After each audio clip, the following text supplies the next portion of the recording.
It's day 127, 125. It's day 125 karon sa atong mga Azola Gapi and Chicken backyard racing. Backyard racing lagi. Okay, magbuhat ang patag update for day 125.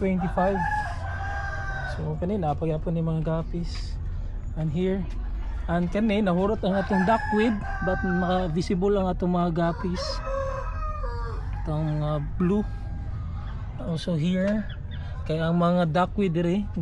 kauno na ng mga gipangbuhian na to nga kanawayon atong isa na to nga talisay nga nabilin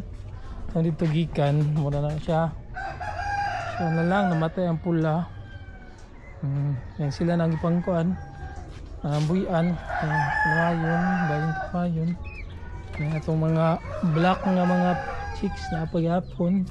yan katong tulong nga mga grays na to is ipang kulong yan katong unom turas pa sila diha yan talisay na to wala pa napasungan di pa kayo masukol yan atong mga Azula still kita then kato atong pandang strander is nanganak na po sila although walay bisan walay nagbreed naduwagan na tong mga kuan fries so karon dagko na tong permiro na nga mga gapis nga pwede na pud maka imo na to breeder atong mga blacks still na diri then katong gipalit na to wala pa nag release of fries pero dako na kay tiyan disturb zero kay na kasi sunod-sunod dun sa mga laki then itong ba na to nga mga kal nga mga tuxedo koy narada ang pula narada rin pula narada rin pula pula tura ang pula daha and dere pagyapon atong Azola which pa kayo so wala na sulod kay pagkagabi balik naman dere kuan duyog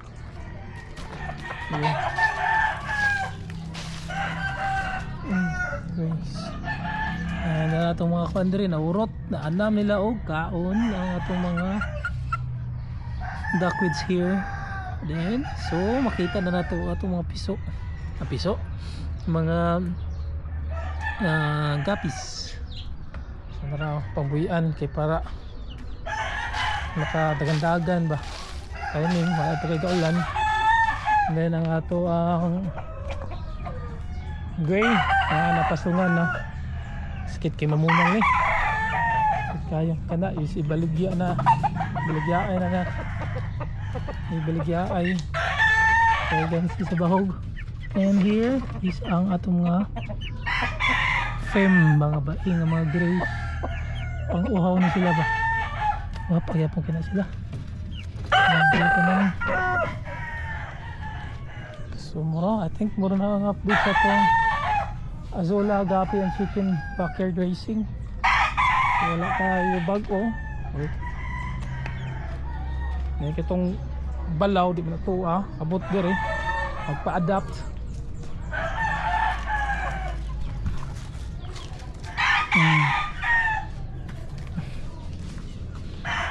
so I think mura na ang update na to karon sa itong mga binuhi og next time na po ay so ang mama atong naalito kuan is giihaw na namo nako gayon ang isuna na nilang nga baipod itong pula giihaw na so nakaihaw na ta sa itong pagbuhi-buhi dahi so wala lang nato na-appeal og pag-update kay nakapahigayon wala na higayon dayon ang asa mama aning kuan kanang kinawayon bisa kay dibali pag umangko naman to mama aning siguro man sa akong gagaw kay mag-breeding sila for October nga kuan no October born. So that's it for today. And if you have any suggestions or ideas about backyard raising of our Zola, Gapi, and chicken, so you are free to comment